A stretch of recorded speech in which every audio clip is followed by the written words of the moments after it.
Hey everybody, I think this is my fifth or sixth. What do you call these things again? Remarks. Uh, this one I wanted to do just like a head, so I could get in there and um, pull out more details, as opposed to well, you've seen the other remarks where the heads are kind of small and just not a lot of room to really throw details in there. I wanted to go with a screamy kind of face where it's showing all the teeth. Uh, and that yeah, so the first layer I did light, the mid tone, and then second layer I did with this darker tone. I forgot I wanted to go back to trying a more painterly look, which was to, I mean, I think that's how it goes. But anyway, I'm just like I said on a previous video, it was I was copying David Finch and Eric Grove's like process of how they did it. They started darks and went to lights, darks, and then yeah, they just went up later. So I remembered that after I did that first layer. I don't know. I kind of like both processes. I was also thinking maybe for the next one I'll do like you know, just a couple of flat colors, like the kind of colors that you would see in a 80s comic book, kind of flats. I think that would look cool too. You know, just kind of having fun with it. I didn't want to like really fight with anything. um, so yeah, and that's one of the things with these mistakes. It's like whatever. I mean, I'll just my eraser is more using more acrylic to cover up the spots where I didn't think were quite right.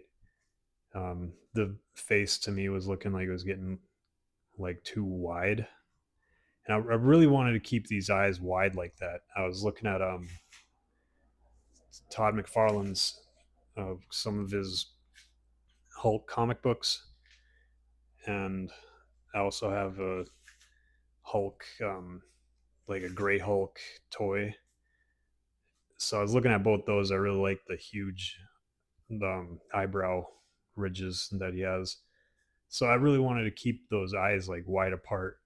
But as I was looking at Hulk's face in the toy and how Todd McFarlane drew him, I was noticing, okay, yeah, they are more wider, and that's not how I wanted the my vampire. I want him to look like large and monstrous and stuff, but I didn't want his head to be that wide, so I had to get his eyes closer together. So looking at it right now, it's like I can't wait till I hurry up and fix that. But oh, and then I also one of the things I also did was made the head longer, made his mouth open up a little wider.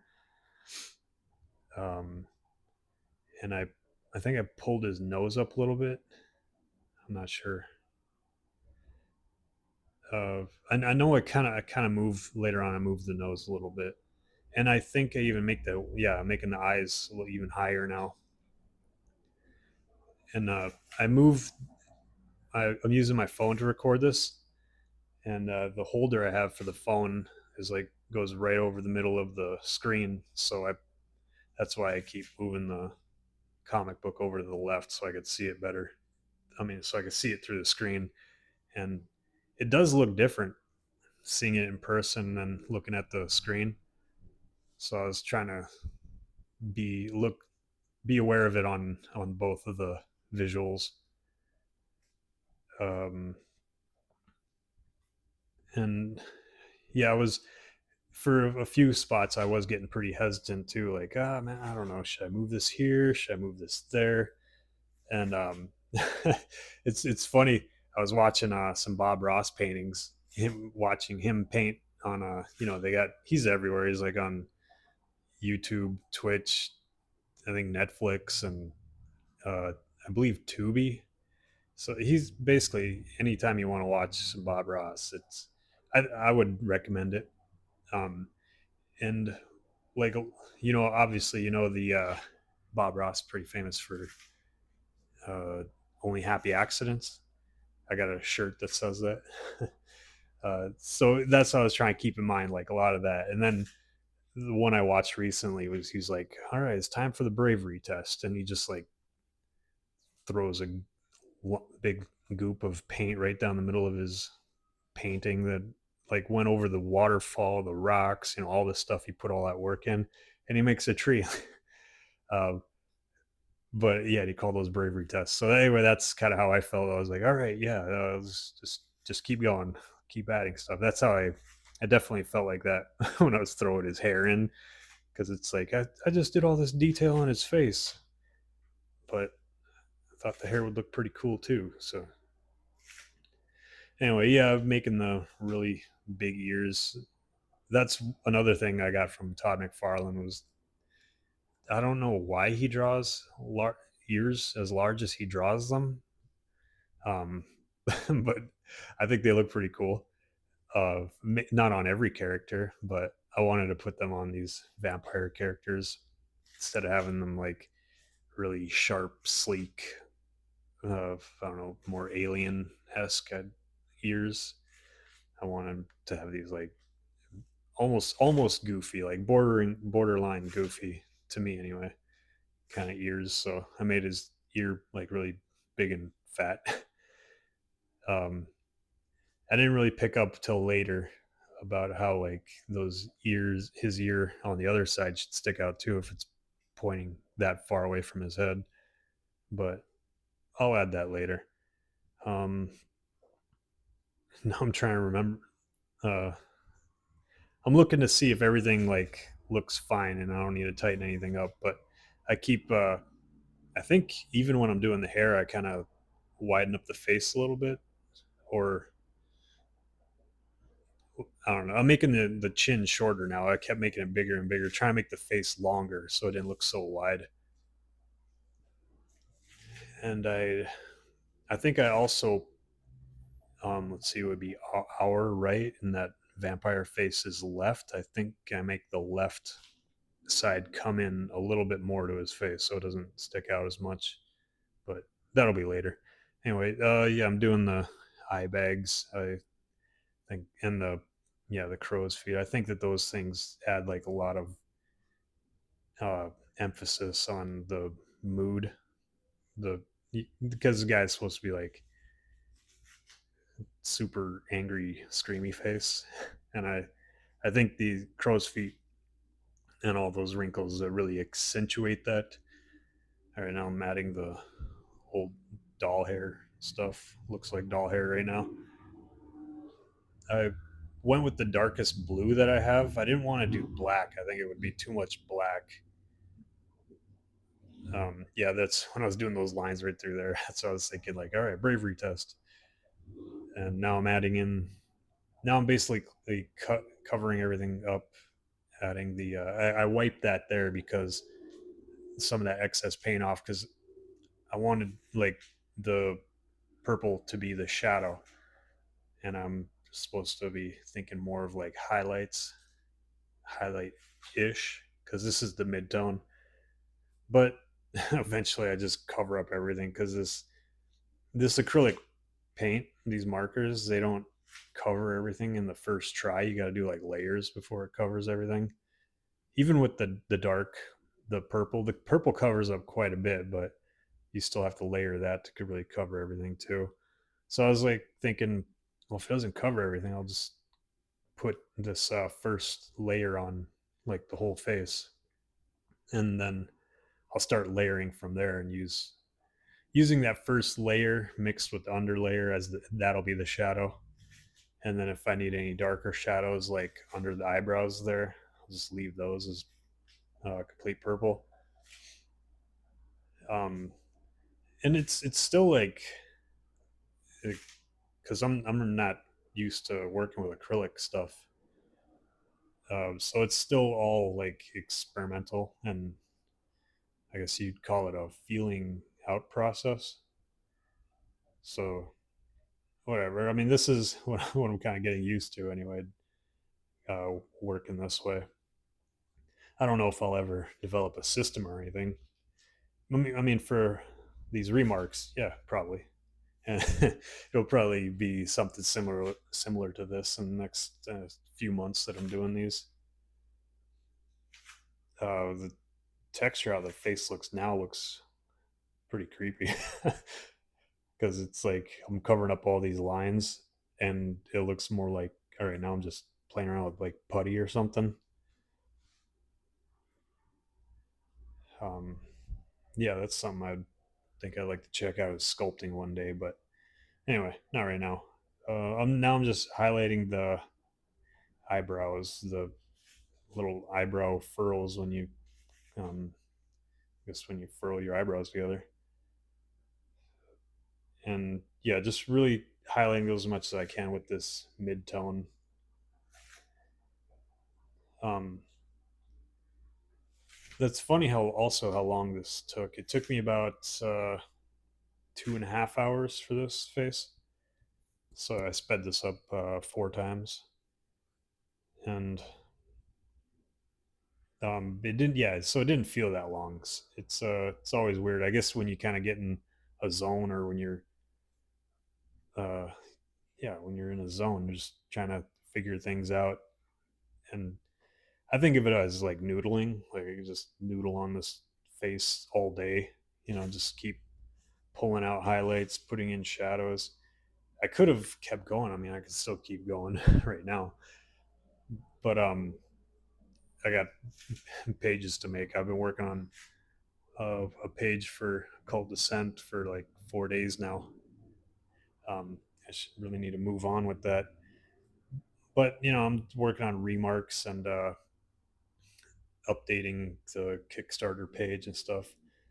Oh yeah, I would have definitely remembered this probably at the end, but I'm glad I remembered more in the middle of the our first third of the video. I have Occult Descent. That's this ash can that I'm drawing on right now.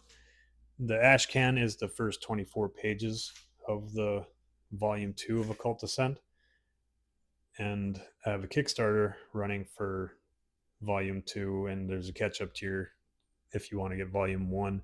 I don't think you need to get volume 1. I mean, I would recommend it. You could definitely see my how my drawing changed. Um, I would say it improved pretty good from volume 1 to volume 2. The first volume took me about 6 years to put together. I wasn't concentrating on putting it together. I was just making portfolio pages and bring them to conventions. And then after a while, I had enough to make a comic, and so I decided to make the comic.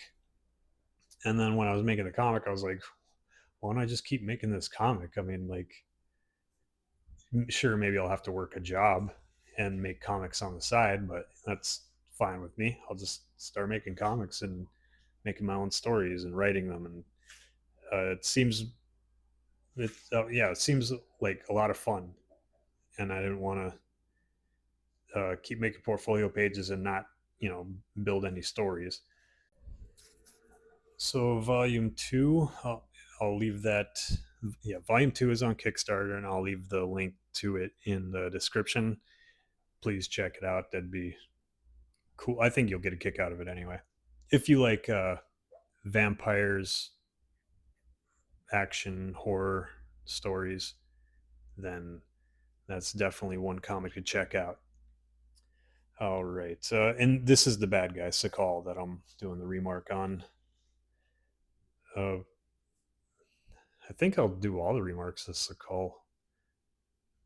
Maybe, I don't know, maybe either Andy, that's the police detective. You kind of see her face on the cover of this, or the leader to the vampire, the lieutenant. And she's a lieutenant. She's not a leader like the head of all the vampires, normal vampires. Sakal, he's a mutant vampire. He's like a monster among vampires. Um, and so there's like normal vampires, and they're also trying to kind of put Sakal away or put him down. And they build a team, like a special ops team. And anyway, their leader for that team is Lieutenant Wycheck. I think that's how you pronounce the name. I I looked it up. It's I just wanted to give everyone like older sounding names from like not just like for the US anyway. You used to like a Thomas or a Smith, and so I just wanted to kind of change up everyone's names.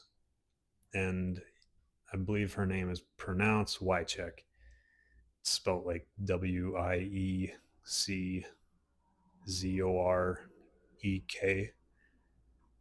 Um, I could open up this book and find out, but anyway, so maybe I'll do like a remark of her or Andy. Um, there's Wallace. He's the leader of the VACU.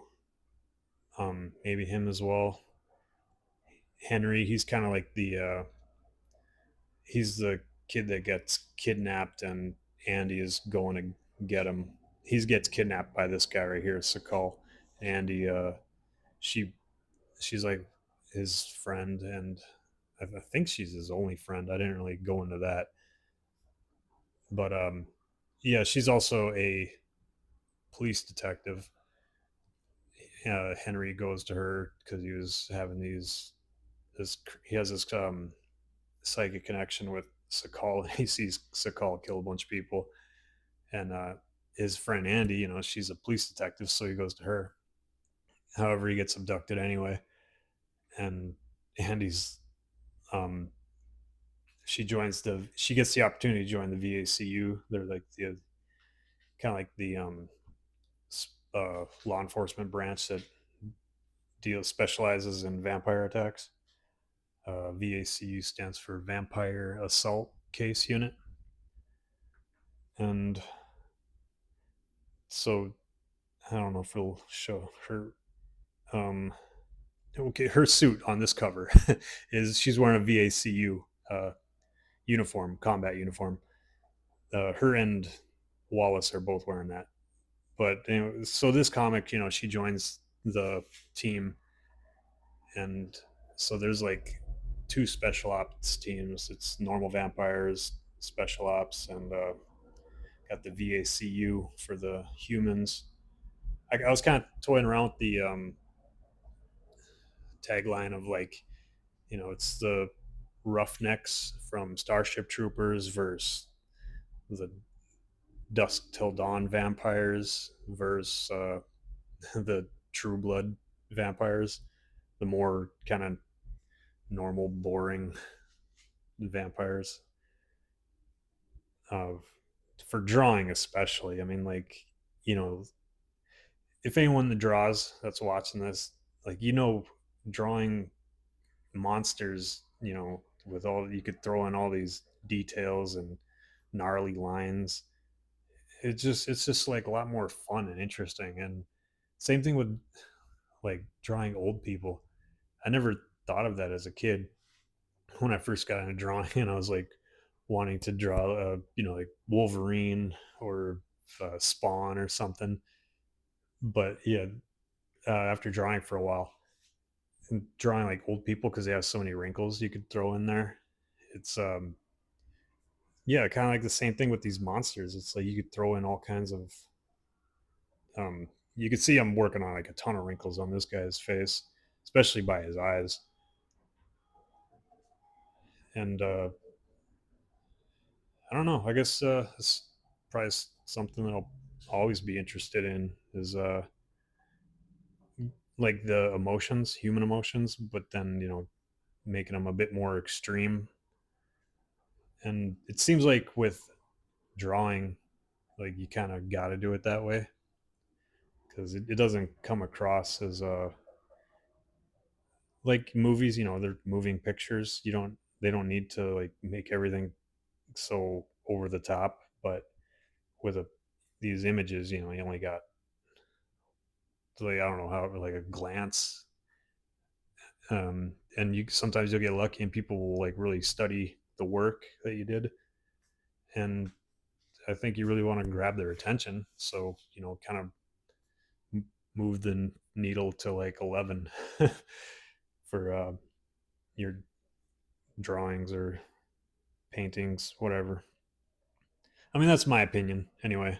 'Cause I'm saying that I know there's like a ton of uh, artwork out there that's what I would consider mundane, but they're super popular and in museums and all that.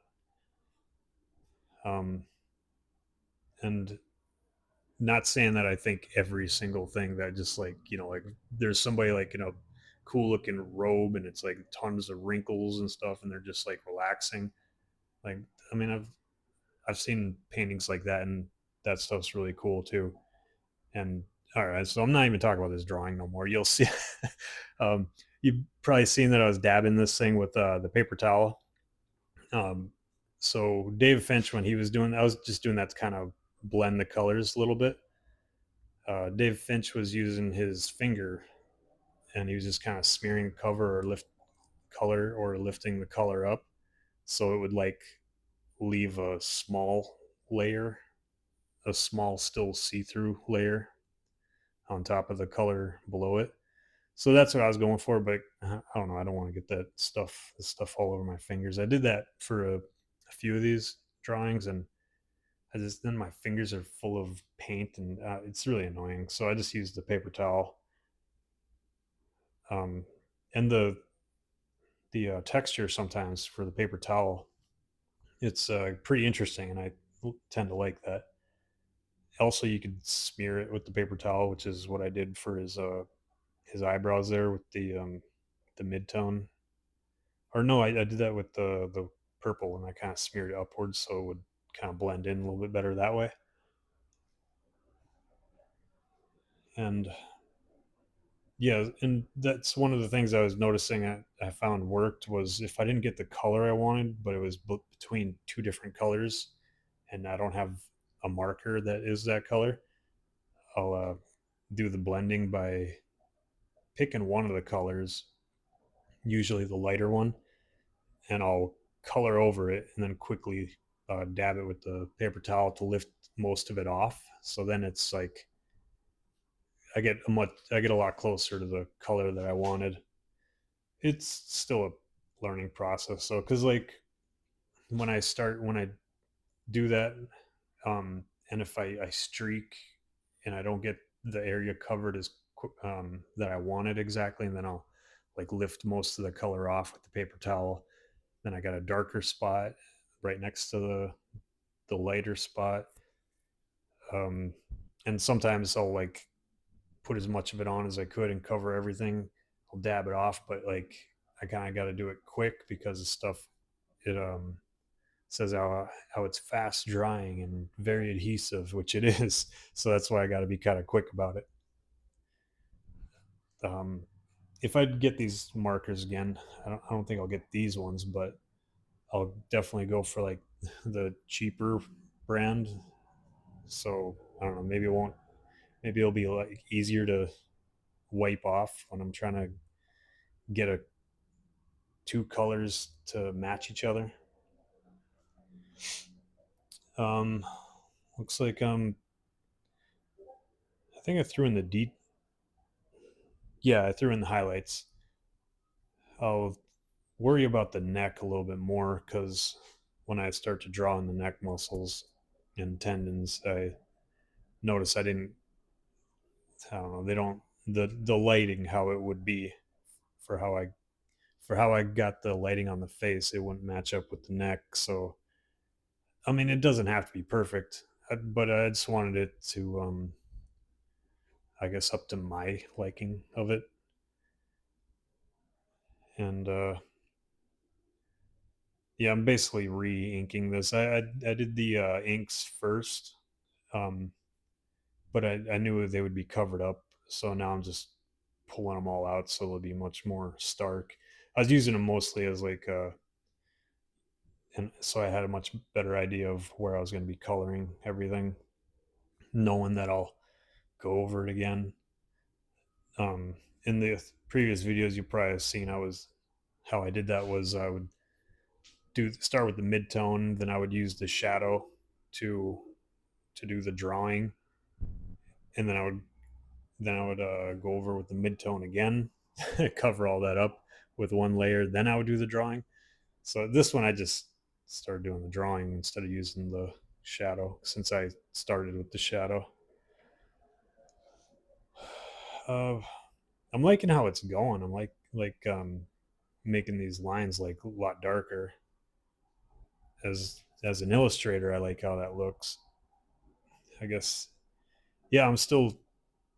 I mean, I would like to do some painting sometime, but I don't know if I would able to be able to resist the urge to go with like a dark line and start outlining everything. And the teeth, I it looks like I did them white, but there's this marker that says CO2. It's slightly darker than a white, and then the other white I think is like titanium white. And I was trying to put a highlight on there, but I can't tell, and you can't tell in this video either. So whatever. I could have just did them either white, I suppose. Um, I'm just kind of noodling around on the teeth. I wasn't like looking at anything for references. Like, yeah, if I make them look close to teeth, that's fine. And another thing was I wanted to add blood on his face, but I don't know that's where my intimidation got to me. I was like, I've been drawn on this thing long enough, so I'll just maybe the next one where and I was just saying I wanted to keep in mind that whole uh,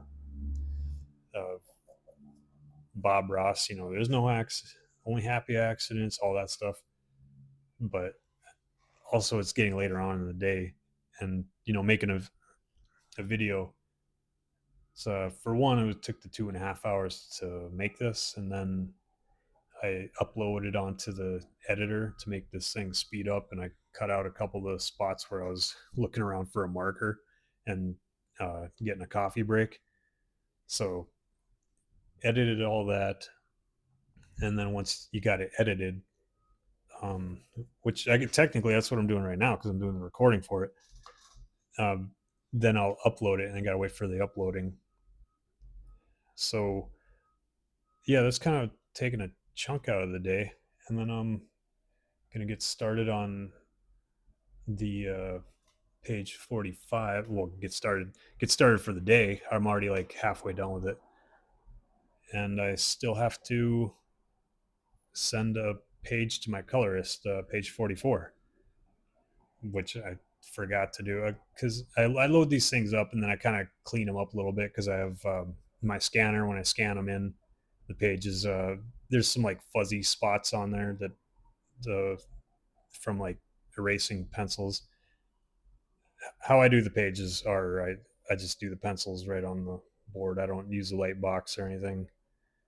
Um, I have a light box, but I'll use it if I need to like put like a photo underneath it and then I'll trace around it, which I haven't done that in quite a while. That would save me a lot of time if I could find the right photo. But even with the internet right now, and I could, you know, look something up, print it out, it still seems like that would take too much time. I might as well just draw everything myself.